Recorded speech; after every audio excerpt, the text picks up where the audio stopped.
гражданларга үз изоляция режимы кертелди бит инде. Бу чорда 65 яштан югары булган өлкәннәргә бигрәк тә инде йортлардан чыкмыйча, җәмәгать урыннарына, урамнарга чыкмыйча, йортларда үзләре чыгудан тыелып тору тәкъдим ителде һәм кушылды. Бу эш бигрәк тә безнең өлкән кешеләргә безнең үзәк аша барып җитеп әйтелде бит инде. Өлкән кешеләр үзләренә кирәкле продукцияларны, беренче кирәк әйберләрне күршеләре, туганнары, балалары аша китертеп, алардан ярдәм алып кулланырга тиеш булалар инде. Менә беркемгә булмаган ялгыз яшәүче өлкәннәргә һәм инвалидларга ярдәм күрсәтү, аларга беренче кирәк яракны һәм даруларны, продукцияны китереп бирү безнең үзәк аша башкарыла.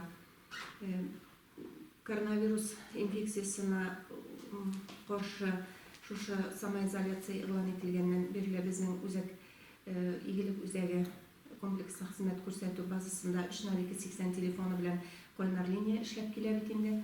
Бу кайнар линия тәүлек дәвамында шалтыратулар кабул итә һәм бүгенге көнгә 49 заявка алынды барысы.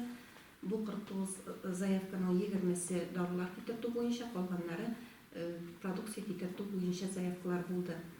Һәм шуның өстенә консультацияларда алучылар да шалтыратып тора. Өлкәннәр генә түгел, яшьләр дә, эшмәкәрләр дә төрле катлам халык шалтырата, үзләренә кирәкле консультацияны ала.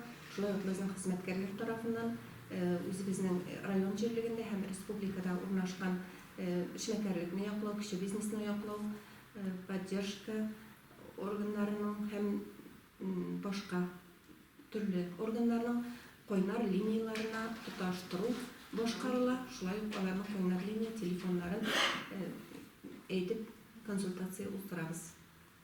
Шундый режимда безнең гомумән комплекслы хезмәт күрсәтү үзәгенең эше дәвам итә инде. Без фәкать гражданнарны чакырып кына хезмәт күрсәтмибез, йортларга чыгып хезмәт күрсәтүне комплекс йортларга чыгу бүлекчәсе аша башкарыла.